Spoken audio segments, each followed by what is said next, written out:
Hello friends, welcome back to my channel. मैं हूं आपकी फ्रेंड वर्षा। फ्रेंड्स, आज की इस वीडियो में हम बात करेंगे बिजनेस एनवायरनमेंट के बहुत ही इंपॉर्टेंट क्वेश्चंस के। आप लोग बहुत टाइम से रिक्वेस्ट कर रहे थे कि हम बिजनेस एनवायरनमेंट के ऊपर क्वेश्चंस को डिस्कस करें, तो वीडियो को स्टार्ट करते हैं। वीडियो पसंद आए तो वीडियो को लाइक कीजिए, फ्रेंड्स का शेयर कीजिए, और किसी भी तरह की कोई भी क्वेरी हो तो जरूर बताइएगा। स्टार्ट करते हैं। फर्स्ट है, the low income economies are sometime referred to as. हमें बताना है जो लो इनकम इकोनॉमीज हैं उसको हम किस नाम से जान सकते हैं। First word, second word, third word, या फिर नन ऑफ दीज। तो जो लो इनकम इकोनॉमीज वाली कंट्रीज होती हैं उसको थर्ड वर्ड की तरह ट्रीट किया जाता है। तो यहाँ पे ऑप्शन सी यहाँ पे हमारा राइट आंसर है।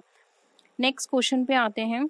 This is the government strategy in respect of public expenditure and revenues which have a significant impact on business. यानी कि हमें बताना है कि ऐसी गवर्नमेंट स्ट्रेटजी जो कि पब्लिक एक्सपेंडिचर और रेवेन्यू से कंसर्न होती है, उसका इम्पैक्ट बिजनेस पे पड़ता है, सिग्निफिकेंट इम्पैक्ट पड़ता है, तो उसको क्या कहा जाता है। Monetary policy, fiscal policy, trade policy, या फिर फॉरेन एक्सचेंज पॉलिसी। तो देखिए यहाँ पर अगर हम बात करें तो राइट आंसर हो जाएगा ऑप्शन बी, फिस्कल पॉलिसी की। आप ये याद रखिए, फिस्कल पॉलिसी की बात होगी तो वहाँ पे पब्लिक एक्सपेंडिचर एंड रेवेन्यू की बात की जाएगी। तो यहाँ पर देखिए पब्लिक एक्सपेंडिचर रेवेन्यू दोनों की ही बात की गई है। और मॉनेटरी पॉलिसी की बात करें तो वहाँ पे हमारे मॉनेटरी एस्पेक्ट की बात की जाएगी। ठीक है, नेक्स्ट आते हैं। बहुत ही इंपॉर्टेंट क्वेश्चन है ये। CII स्टैंड्स फॉर, यानी कि CII का क्या मतलब है। Confederation of Indian industry, condition of Indian industry, classes of Indian industry, या फिर सिविलियन ऑफ इंडियन इंडस्ट्री। तो फ्रेंड्स, CII की जो फुल फॉर्म होती है उसको कहा जाता है कॉन्फेडरेशन ऑफ इंडियन इंडस्ट्री। यहाँ पे ऑप्शन ए हमारा राइट आंसर हो जाएगा। नेक्स्ट आते हैं। Dash is concern with the withdrawal of state from an industry और अ सेक्टर पार्शियली और फुल्ली। यानी कि आंशिक रूप से या पूरी तरह से एक उद्योग के क्षेत्र में राज्य की वापसी के साथ संबंध है, तो उसको क्या कहेंगे। लिबरलाइजेशन, मॉडर्नाइजेशन, प्राइवेटाइजेशन, या फिर ग्लोबलाइजेशन।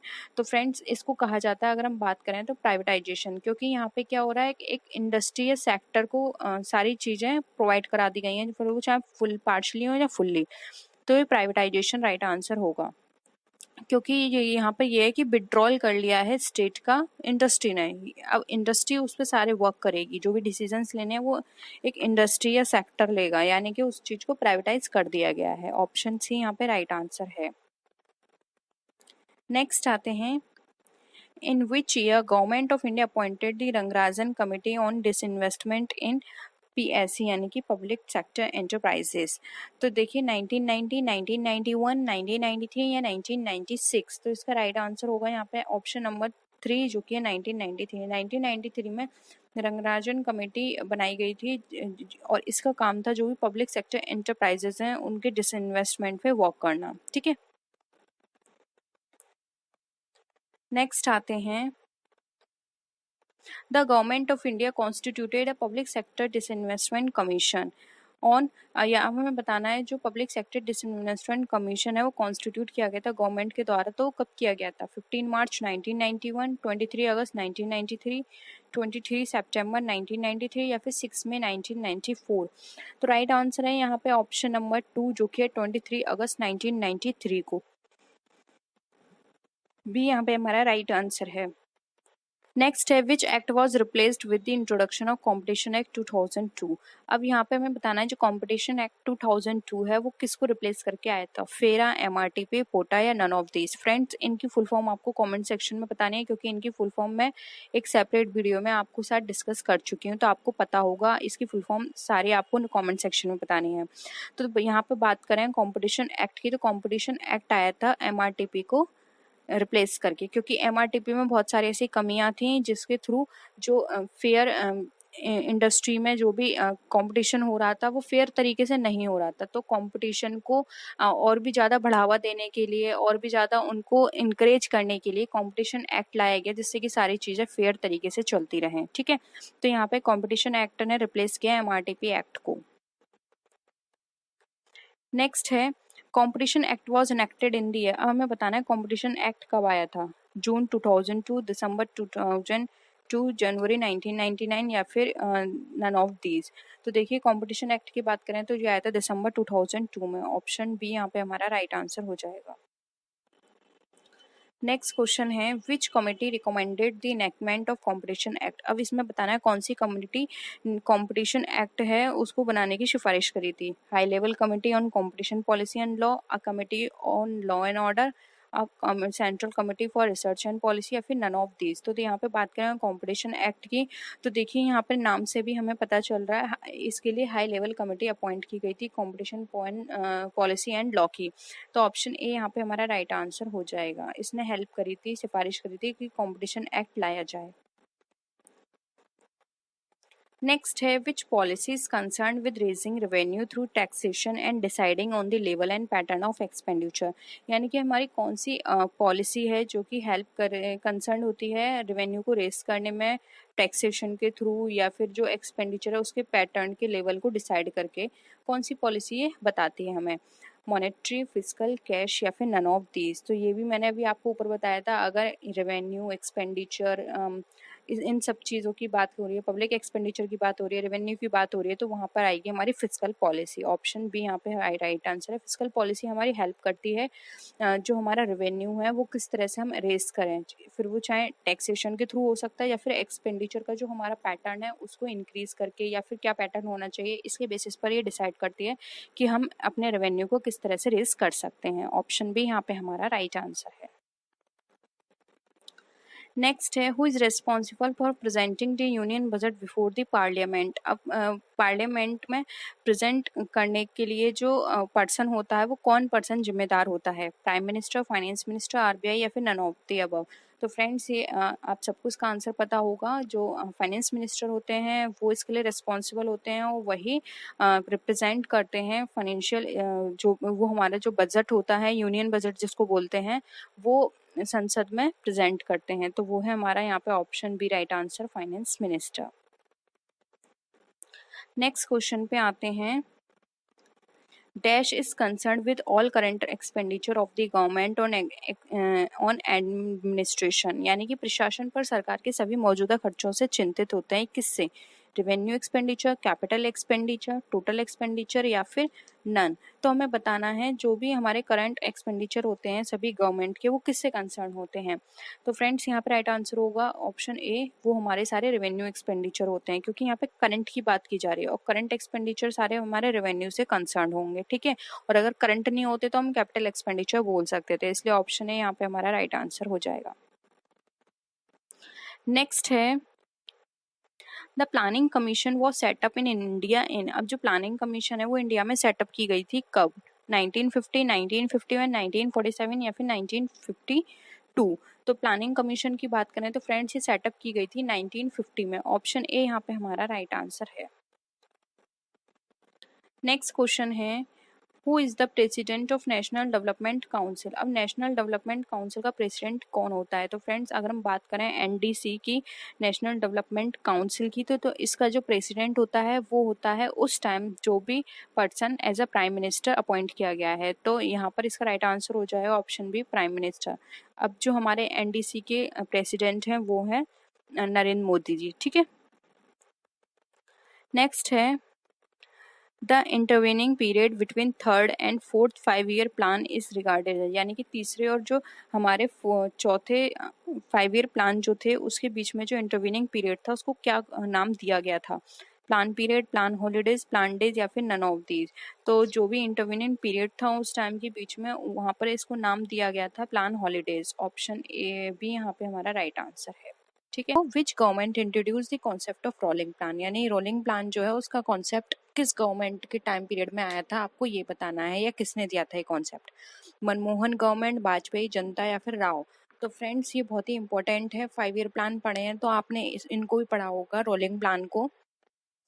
तो इसका जो राइट आंसर होगा वो होगा ऑप्शन नंबर सी, जनता गवर्नमेंट ने रोलिंग प्लान को इंट्रोड्यूस किया था। ठीक है, नेक्स्ट है gate was born in India. अब गेट का जन्म कब हुआ था आपको ये बताना है, 1948, 1945, 1947, या फिर 1950।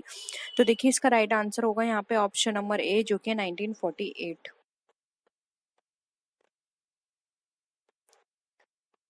नेक्स्ट है what was the predecessor of WTO. यानी कि वर्ल्ड ट्रेड ऑर्गेनाइजेशन जो उसका प्रेडिसेसर, या फिर ये कहें उससे पहले जो ऑर्गेनाइजेशन थी उसका नाम क्या था?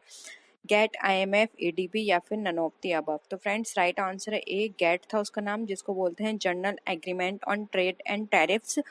इसमें कुछ प्रॉब्लम्स थी, मतलब जो भी यहाँ पे ट्रेडिंग की जाती थी, जो आपस में कंट्रीज थी वो आपस में ट्रेड करती थी, तो किसी कंट्री के लिए कोई पॉलिसी लगाई जाती थी और कुछ कंट्रीज के लिए कोई और, यानी कि हर सबके लिए, सब कंट्रीज के लिए अलग अलग नॉर्म्स थी, अलग अलग कंडीशंस थी। तो इससे ना जो वीक कंट्रीज होती थी उनको प्रॉब्लम होती थी। तो इन सब चीज़ों को रिमूव करने के लिए WTO आया। WTO में चीज़ को लिबरल किया गया और हेल्दी एनवायरनमेंट क्रिएट किया गया, सारी चीज़ों में ट्रांसपेरेंसी रखी गई और एक वहाँ पे प्रोसीजर कहें या फिर हम ये कह सकते हैं नॉर्म्स बनाए गए, जिसके बेस पर कंट्रीज को ट्रेड करने में आसानी हुई। ठीक है, तो यहाँ पर जो गेट जो है वो प्रीडिसेसर है WTO का। नेक्स्ट है in which year WTO was formulated। अब WTO कब इस्टेब्लिश किया गया था? 1995, 1948, 1991 या 1998? Right answer option number A, 1995 में WTO को फॉर्मुलेट किया गया था। नेक्स्ट आते हैं FEMA was passed in the year. अब फेमा जो है फॉरेन एक्सचेंज मैनेजमेंट एक्ट, ये कब पास हुआ था? 1999, 1989, 2000 या फिर 1997? तो फ्रेंड्स का राइट आंसर है यहाँ पे ऑप्शन नंबर ए, 1999। एक और चीज़ याद रख लीजिए, फेमा को रिप्लेस कर दिया गया किससे? इसको रिप्लेस किया गया फेरा से। ठीक है, नेक्स्ट है dash refers to the regulation of credit for specific purpose और ब्रांचेस ऑफ इकोनॉमिक एक्टिविटी। यानी कि ऐसी कौन सी चीज़ है जो कि हमारे स्पेसिफिक पर्पस के क्रेडिट के लिए रेगुलेट की जाती है, रेगुलेशन का काम करती है और इकोनॉमिक एक्टिविटी की ब्रांचेस में भी ये हेल्प करती है। यानी कि हम एक तरह से बात करें तो जो भी हमारे स्पेसिफिक पर्पस हैं या उनकी जो ब्रांचेस हैं उनके क्रेडिट का रेगुलेशन करना किसका काम होता है? Credit control, selective control, bank control या फिर नन ऑफ दीज? तो देखिए यहाँ पे स्पेसिफिक पर्पस की बात की जा रही है, तो यानी स्पेसिफिक पर्पस है तो सेलेक्टिव कंट्रोल होगा। किसी पर्टिकुलर चीज़ के लिए जब हम कोई कंट्रोल करते हैं तो सेलेक्टिव कंट्रोल बोलते हैं। इसलिए यहाँ पे ऑप्शन बी राइट आंसर होगा, स्पेसिफिक पर्पस के लिए किया जा रहा है तो यहाँ पे राइट है सेलेक्टिव कंट्रोल। नेक्स्ट है सेज स्टैंड्स फॉर। अब सेज जो है वो उससे क्या कहा जाता है? Special economic zone, special export zone, specially backward zone या फिर नन? तो फ्रेंड राइट आंसर है ऑप्शन नंबर, यहाँ पे अगर हम बात करें तो इसका राइट आंसर हो जाएगा ऑप्शन नंबर ए, जो कि हमारा स्पेशल इकोनॉमिक जोन। नेक्स्ट है dash is an act to control and regulate the concentration of economic power to the common detriment. यानी कॉमन डिटरमेंट के लिए कॉन्सेंट्रेशन करके रखना इकोनॉमिक पावर को, वो कौन सा एक्ट करता है? एडा एक्ट, MRTP, ILO या फिर फेरा? तो फ्रेंड्स अगर हम बात करें इकोनॉमिक पावर को कॉन्सेंट्रेट करने की और रेगुलेट करने की, तो ये काम था MRTP का। MRTP यहाँ पे ऑप्शन बी राइट आंसर है, जिसको बाद में चेंज कर दिया गया। अब वो क्या है वो आपने कल की वीडियो देखी होगी तो आपको पता चल गया होगा। ठीक है, नेक्स्ट है consumer protection act was came in force. अब कंज्यूमर प्रोटेक्शन एक्ट जो है वो कब आया था? 1985, 1986, 1999 या फिर 1989? तो राइट आंसर है ऑप्शन नंबर बी, 1986 में कंज्यूमर प्रोटेक्शन एक्ट आया था। नेक्स्ट क्वेश्चन पे आते हैं, dash consist of economic condition, economic policies, industrial policies and economic system. यानी कि आर्थिक स्थितियों, आर्थिक नीतियों, आर्थिक औद्योगिक नीतियों और आर्थिक प्रणाली में मिलकर जो सारी चीज़ें काम करती हैं उसको हम क्या बोलते हैं? Business environment, economic environment, natural environment या फिर नन? तो देखिए फ्रेंड्स यहाँ पे सारी चीज़ें जो हैं वो किससे कंसर्न है?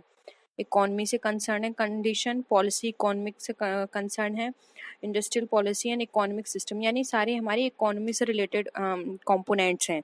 तो इसके लिए जो वर्क करेगा वो होगा हमारा इकोनॉमिक एनवायरनमेंट। और अगर इसकी जगह हमारा business condition, business policy, business system की बात करते हैं तो वहाँ होता है बिजनेस एनवायरनमेंट। ठीक है, इकोनॉमी से कंसर्न है ये सारी चीज़ें, इसलिए इकोनॉमिक एनवायरनमेंट यहाँ पे हमारा राइट आंसर हो जाएगा। नेक्स्ट क्वेश्चन है, Indian economy is an example of. अब जो इंडियन इकोनॉमी है वो किसका एग्जाम्पल है? Capitalist economy, closed economy, mixed economy या फिर नन ऑफ दी? तो ये आप सबको पता होगा, बहुत ही कॉमन क्वेश्चन है और इस तरह के क्वेश्चंस पूछ लिए जाते हैं। ठीक है, तो इंडियन इकोनॉमी जो है वो हमारी मिक्स्ड इकोनॉमी है। ठीक है, नेक्स्ट क्वेश्चन है, dash economy is not plan control and regulated by the government, यानी ऐसी कौन सी इकोनॉमी है जो कि ना तो प्लान की जाती है गवर्नमेंट के द्वारा, ना ही कंट्रोल की जाती है और ना ही रेगुलेट की जाती है। ऑप्शंस है closed economy, mixed economy, free market economy या फिर नन ऑफ दीज। तो फ्रेंड्स देखिए यहाँ पर अगर हम इसकी राइट आंसर की बात करें तो देखिए क्लोज्ड इकोनॉमी का मतलब तो यहाँ है कि फुल्ली गवर्नमेंट का कंट्रोल है, ठीक है। वहीं मिक्स्ड की बात करें तो मिक्स्ड में क्या होता है, थोड़ा गवर्नमेंट का कंट्रोल होता है और थोड़ा प्राइवेटाइजेशन होता है, यानी कि उनको प्राइवेटाइज कर दिए जाते हैं कुछ सेक्टर्स। जबकि फ्री मार्केट इकोनॉमी में क्या है, सब कुछ ओपन है, गवर्नमेंट का कोई भी कंट्रोल नहीं है, यहाँ पर सारी चीज प्राइवेटाइजेशन में दी हुई है, ठीक है। तो यहाँ पे ऑप्शन सी राइट आंसर हो जाएगा, क्योंकि यहाँ पे कुछ भी चीज गवर्नमेंट द्वारा नहीं की जा रही है, इसलिए ऑप्शन सी यहाँ पे राइट आंसर है, फ्री मार्केट इकोनॉमी है वो, ठीक है। नेक्स्ट क्वेश्चन है dash is the apex body of the economic planning in India. अब इकोनॉमिक प्लानिंग के लिए कौन सी एपेक्स बॉडी जो है वो वर्क करती है इंडिया में? Planning commission, parliament, supreme court या फिर नन ऑफ दीज। तो देखिए प्लानिंग कमीशन की बात करें, वो प्लान इकोनॉमिक प्लानिंग की बात करें तो वहाँ पे इसका राइट आंसर हो जाएगा प्लानिंग कमीशन, ऑप्शन ए यहाँ पे राइट आंसर है। नेक्स्ट क्वेश्चन है ग्लोबलाइजेशन रिफर्स टू। अब जो ग्लोबलाइजेशन होता है वो हमें क्या बताता है? A more integrated and interdependent world, lower income world wide, less foreign trade and investment या फिर ग्लोबल वार्मिंग। तो देखिए फ्रेंड्स यहाँ पर अगर हम ग्लोबलाइजेशन की बात करें तो देखिए यहाँ पर अगर हम देखते हैं ऑप्शंस, ग्लोबल वार्मिंग ग्लोबलाइजेशन से बिल्कुल नहीं होता, less foreign trade and investment less नहीं होता बल्कि मोर फॉरेन ट्रेड एंड इन्वेस्टमेंट होता है, lower income and world wide की भी बात यहाँ पे नहीं होती है। यहाँ पे तो अगर हम ज़्यादा से ज़्यादा दूसरी कंट्रीज के साथ डील करेंगे तो हमारी इनकम क्या होगी, हाई होगी, लो नहीं होगी। इसलिए यहाँ पे ऑप्शन ए राइट आंसर होगा, ये मोर इंटीग्रेटेड यानी सारी चीज़ों को मिलकर वर्क करता है और इंटरडिपेंडेंट वर्ल्ड की बारे में बताता है। यानी कि ग्लोबलाइजेशन में क्या है, सब कुछ ओपन है, आप किसी भी कंट्री के साथ, किसी भी बिजनेसमैन के साथ, वो चाहे किसी भी कंट्री का हो, आप उसके साथ बिजनेस कर सकते हैं, अपने प्रोडक्ट को किसी भी कंट्री में जाके सेल कर सकते हैं। तो सब कुछ ग्लोबलाइज है, ठीक है, सब कुछ ओपन है आपके लिए, इसलिए ऑप्शन ए यहाँ पे हमारा राइट आंसर हो जाएगा। नेक्स्ट क्वेश्चन पे आते हैं, globalisation is beneficial for firms because, यानी कि ग्लोबलाइजेशन जो है वो किसके लिए बेनिफिशियल है हमें ये बताना है। It protects them against foreign competition, ये हमें फॉरेन कंपटीशन से प्रोटेक्ट करता है। It cushions them from the effects of events in other country, ये हमारी जो भी अदर कंट्रीज में इफेक्ट, जो भी इवेंट्स के इफेक्ट्स होते हैं उससे हमें बचाता है। It opens up new market opportunity, ये हमारे लिए ओपन कर देता है न्यू मार्केट अपॉर्चुनिटीज को। It increases the risk and uncertainty of operating in globalised world economy, ये हमारे लिए रिस्क को इंक्रीज करता है और अनसर्टेनिटी को भी बढ़ाता है। तो देखिए अगर हम ग्लोबलाइजेशन के बेनिफिशियल की बात करें तो यहाँ पे इसका राइट आंसर हो जाएगा option number C, it open ups new market opportunity. अब ग्लोबलाइजेशन से क्या होता है, हमारे लिए नए मार्केट ओपन हो जाते हैं, अब हम अपना प्रोडक्ट ज़्यादा से ज़्यादा कंट्रियों में सेल कर सकते हैं जिससे कि ज़्यादा प्रॉफिट अर्न कर सकते हैं, क्योंकि जहाँ अगर हम अपने प्रोडक्ट को दूसरी कंट्री में सेल करेंगे तो वहाँ पर हम अपने जो एक्स्ट्रा हमने एक्सपेंसेस किए हैं उसको लगा के हम अपना जो नो प्रॉफिट है उसको इंक्रीज करके वहाँ सेल कर सकते हैं। तो इससे क्या होगा, हमारी सेल भी इंक्रीज होगी, हमारा प्रॉफिट भी इंक्रीज होगा। तो ये हमारे लिए एक न्यू मार्केट अपॉर्चुनिटी की तरह वर्क करता है, इससे हमारे हमको एक नया मार्केट मिल जाता है अपने प्रोडक्ट को सेल करने का, इसलिए यहाँ पे ऑप्शन सी राइट आंसर हो जाएगा। तो फ्रेंड्स आज के लिए इतना ही। आई होप आपको क्वेश्चंस आज के पसंद आए होंगे। वीडियो पसंद आई तो वीडियो को लाइक कीजिए, फ्रेंड्स के शेयर कीजिए। किसी भी तरह की कोई भी क्वेरी हो तो आप कमेंट सेक्शन में पूछ सकते हैं। आप मुझे मेरे सोशल मीडिया पे फॉलो कीजिए और नेक्स्ट वीडियो में फिर मिलते हैं आपसे और भी अच्छी वीडियोज़ के साथ। तब तक के लिए take care, bye bye.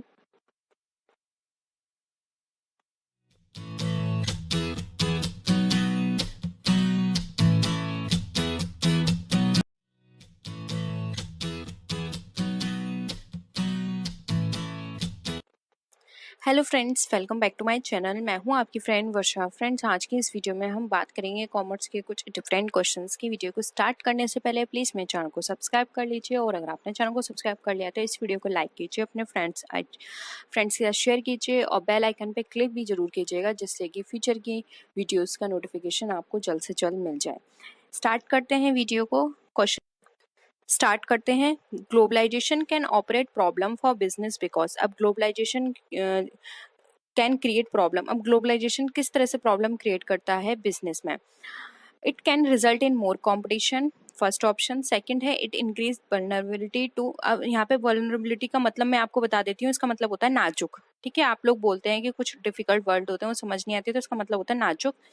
To political risk and uncertainty when operating abroad, it means that they can increase price, या फिर ऑल ऑप्शंस आर करेक्ट। तो फ्रेंड्स यहाँ पर अगर हम देखें तो देखिए it increase vulnerability to political risk and uncertainty when operating abroad. अब हम अपने बिजनेस को अब्रॉड में ऑपरेट कर रहे हैं, तो इससे ज़रूरी नहीं है कि हमारी जो पॉलिटिकल रिस्क है उसको प्रॉब्लम हो या फिर कुछ किसी भी तरह की अनसर्टेनिटी आए, ये ज़रूरी नहीं है। ये डिपेंड करता है कि हमारी जो फंक्शनिंग है वो किस तरह से काम करे। अगर हमने प्लानिंग सही तरह से की है, सारी चीज़ें हमने बेटर तरीके से की हैं, तो इस तरह की रिस्क आने की ज़रूरत नहीं है। ठीक है, नेक्स्ट है it means they can increase price, ये भी जरूरी नहीं है कि वो प्राइस इंक्रीज करें। ठीक है, यहाँ पर जो राइट आंसर होगा वो होगा ऑप्शन है they can, it can result in more competition. वो कॉम्पिटिशन जरूर बढ़ जाता है, क्योंकि फ्रेंड्स सोचिए अगर आपकी कंट्री में पहले से 50 कंपनी है जो वर्क कर रही हैं किसी एक प्रोडक्ट या किसी एक नेचर में, ठीक है, अब उसके 50 कंपनियों के बाद में बाहर से और कंपनियां आ रही हैं उसी नेचर की, तो क्या होगा, कंपटीशन बढ़ेगा। क्योंकि हर कोई ये सोचेगा कि अब हमने इस कंपनी के प्रोडक्ट ट्राई कर लिए, अब हम इस पे स्विच ओवर करके देखते हैं एक बार ये कोई प्रोडक्ट कैसा है। और मोस्टली स्टार्टिंग में इस तरह की कंपनियां जो होती हैं अट्रैक्ट करने के लिए अपने प्राइस को लो रख देती हैं या फिर कुछ ऑफर निकाल देती हैं, तो इससे क्या होता है, कंपटीशन बढ़ जाता है। क्योंकि अब उनको उनके साथ भी कंपटीशन करना है, पहले सिर्फ 50 थी उन्हें आपस में कंपटीशन करना होता था, अब उनको उनके साथ भी कंपटीशन करना है, तो इससे क्या होता है, कंपटीशन हमारा इंक्रीज होता है। इसलिए यहाँ पे ऑप्शन ए राइट आंसर हो जाएगा। नेक्स्ट है which bank is called the bank of issue. अब इसमें से कौन सा बैंक बैंक ऑफ इशू कहलाता है, आरबीआई, एसबीआई, एडबीआई, आईसीआई। तो फ्रेंड्स सिंपल है इसका आंसर आरबीआई, क्योंकि ये सबको पता है आरबीआई हमारा बैंक ऑफ इशू की तरह काम करता है। ठीक है, नेक्स्ट है theoretically what is the most significant organ of WTO. WTO का सबसे ज़्यादा इम्पोर्टेंट या सिग्निफिकेंट ऑर्गन कौन सा है, the council for trade in goods, the ministerial conference, the general council, the committee on trade and development. तो देखिए यहाँ पर अगर हम बात करें तो राइट आंसर हो जाएगा option B ministerial conference. Ministerial conference most important part होता है डब्ल्यूटीओ का, जो कि सारी चीज़ों को ऑर्गेनाइज करके चलता है। ठीक है, नेक्स्ट क्वेश्चन है in this type of economic system the government intervention will be absent. अब इसमें ये बात की जा रही है किस टाइप की इकोनॉमिक सिस्टम है गवर्नमेंट इंटरवेंशन हमारा एब्सेंट होता है, free enterprise economy, socialist economy, mixed economy, या फिर नन। तो फ्रेंड्स हमको भी पता है सोशलिस्ट में गवर्नमेंट इंटरवेंशन होता है, फुल्ली होता है, और मिक्स्ड में हाफ होता है, पार्शली हम बोल सकते हैं। नन यहाँ पे ये ऑप्शन तो कट ही जाता है, लेकिन यहाँ पे फुल्ली बात की जा रही है, एब्सेंट होता है, तो यहाँ पे ऑप्शन ए राइट आंसर हो जाएगा फ्री मार्केट एंटरप्राइजेस। यहाँ पे गवर्नमेंट का इंटरवेंशन बिल्कुल भी नहीं होता है। नेक्स्ट क्वेश्चन पे आते हैं, dash is an economic system where the means of production are owned and managed by the state. अभी हमें यहाँ पे ये बताना है कि एक आर्थिक प्रणाली जहाँ उत्पादों के साधनों का स्वामित्व और प्रबंधन राज्य द्वारा किया जाता है उसको क्या बोलते हैं, कैपिटलिज्म, सोशलिज्म, मिक्स्ड इकोनॉमी, या फिर कॉमन इकोनॉमी। तो देखिए यहाँ पर आप देखिए साफ साफ लिखा हुआ है means of production are owned and manage by state, यानी कि ये सारे काम क्या है, स्टेट द्वारा किए जा रहे हैं। यानी कि क्या है, स्टेट द्वारा किए जाएंगे, यानी सोसाइटी के वेलफेयर की बात की कर रहे हैं यहाँ पे, तो यहाँ पे ऑप्शन बी राइट आंसर हो जाएगा सोशलिज्म। ठीक है, फुल्ली उसी के हैंड में है, स्टेट के द्वारा। नेक्स्ट है India follow dash economic system. अब इंडिया जो है कौन सा इकोनॉमिक सिस्टम फॉलो करती है, सोशल, कैपिटलिस्ट, मिक्स्ड, या फिर none of this. Again repeat question है ये, सी इसका राइट आंसर है। तो देखिए ये क्वेश्चन आपसे कितनी बार पूछा गया है, ये बहुत इंपॉर्टेंट है, इंडिया के बारे में बहुत पूछा जाता है। नेक्स्ट है in dash economic system there exist both private and public sector. हमें वो इकोनॉमिक सिस्टम बताना है जिसमें प्राइवेट और पब्लिक दोनों सेक्टर एक साथ काम करते हैं, यानी कि पार्शली गवर्नमेंट का कंट्रोल होता है और पार्शली उसमें प्राइवेट का। ठीक है, सोशल, कैपिटलिस्ट, मिक्स्ड, या फिर नन ऑफ दीज। तो देखिए यहाँ पर अगर हम बात करें प्राइवेट और पब्लिक दोनों सेक्टर्स की, तो यहाँ पर राइट आंसर हो जाएगा ऑप्शन सी, जो कि है हमारा मिक्स्ड। क्वेश्चन है who was the first chairman of the planning commission of India. अब देखिए यहाँ पे फ्रेंड्स एक चीज़ याद रखिए, प्लानिंग कमीशन का जो चेयरमैन होता है वो होता है प्राइम मिनिस्टर। अब आप देखिए हमारा फर्स्ट प्राइम मिनिस्टर कौन थे, जवाहरलाल नेहरू जी, इसलिए प्लानिंग कमीशन के भी फर्स्ट चेयरमैन कौन होंगे, जवाहरलाल नेहरू जी। ऑप्शन ए यहाँ पे राइट आंसर है। नेक्स्ट है When was the first industrial policy of India announced? अब जो इंडिया की फर्स्ट इंडस्ट्रियल पॉलिसी है वो कब अनाउंस की गई थी, हमें ये बताना है। अप्रैल 6 1948, अप्रैल 9 1948, मार्च 6 1948 या फिर अप्रैल 1947। तो इंडस्ट्रियल पॉलिसी की बात करें जो फर्स्ट में इंट्रोड्यूस हुई थी वो हुई थी अप्रैल 6 1948 में। ऑप्शन ए यहाँ पे हमारा राइट आंसर है। नेक्स्ट क्वेश्चन है they are policies which are made to govern the import and export trade, यानी कि हमें ऐसी पॉलिसी बतानी है जो कि इम्पोर्ट एंड एक्सपोर्ट ट्रेड में हेल्प करती है, उसको कंट्रोल करने में या फिर उसको चलाने में, उसकी पॉलिसीज में सारे में वर्क करते हैं। मेनली इम्पोर्ट एंड एक्सपोर्ट से रिलेटेड है, ठीक है। एक्सपोर्ट पॉलिसी, इम्पोर्ट, एक्जिम या फिर नन। तो राइट आंसर हो जाएगा ऑप्शन सी एक्जिम, क्योंकि इसका नाम ही जो है एक्सपोर्ट इम्पोर्ट पॉलिसी, जो कि एक्सपोर्ट इम्पोर्ट को गवर्न करती है, उसकी सारी चीज़ों को ये लेखा जोखा रखती है। ऑप्शन सी राइट आंसर है। नेक्स्ट है When was the EXIM policy announced for the first time? अब जो EXIM पॉलिसी है फर्स्ट टाइम कब अनाउंस की गई थी? 1947, 1985, 1991 या 1999 में? तो देखिए अगर हम यहाँ पर बात करें EXIM पॉलिसी की तो राइट आंसर हो जाएगा ऑप्शन बी 1985 में। नेक्स्ट क्वेश्चन पे आते हैं। हमें बताना है EPZ का फुल फॉर्म क्या है? Export processing zone, export promotion zone, external promotion zone या नन ऑफ दिस। तो देखिए यहाँ पर राइट आंसर हो जाएगा, अगर हम EPZ की बात करें तो export processing zone. Option A right answer है। नेक्स्ट क्वेश्चन है dash concern with the obligation and duties of business to the society. अब इसमें से कौन सी चीज़ है जो हमारी जो बिजनेस सोसाइटी के लिए एक बिजनेस की ड्यूटीज के बारे में बताती है? सोशल रिस्पॉन्सिबिलिटी, स्टेटस, अथॉरिटी या नन ऑफ दिस। तो देखिए यहाँ पर राइट आंसर हो जाएगा ए सोशल रिस्पॉन्सिबिलिटी। हमें बताती है कि एक बिजनेसमैन की क्या ड्यूटी है सोसाइटी के लिए, यानी उसको अपने बिजनेस को रन करने के साथ साथ उसको सोसाइटी के लिए क्या क्या काम करने चाहिए, ये हमें सोशल रिस्पॉन्सिबिलिटी में बताया जाता है। राइट आंसर हो जाएगा इसका ऑप्शन नंबर ए।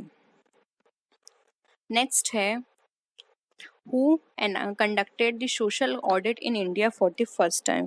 अब अगर हम यहाँ पे बात करें तो सोशल ऑडिट इंडिया में फर्स्ट टाइम कब कंडक्ट की गई थी, किसने कंडक्ट की थी?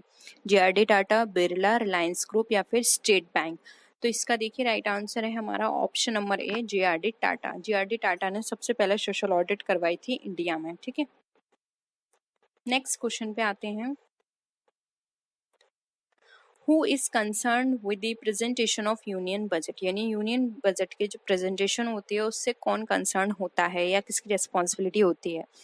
Prime minister, finance minister, RBI governor या फिर होम मिनिस्टर। तो right answer option B finance minister. ये फाइनेंस मिनिस्टर का काम होता है बजट को पार्लियामेंट में प्रेजेंट करना, ठीक है। ये आप सबको पता है, बहुत कॉमन था। तो आई होप आपको वीडियो आज की पसंद आई होगी। वीडियो पसंद आए तो वीडियो को लाइक कीजिए, फ्रेंड्स के साथ शेयर कीजिए। किसी भी तरह की कोई भी क्वेरी हो तो ज़रूर बताइएगा। नेक्स्ट वीडियो में फिर मिलते हैं आपसे और भी अच्छी वीडियोज़ के साथ। तब तक के लिए टेक केयर, बाय बाय।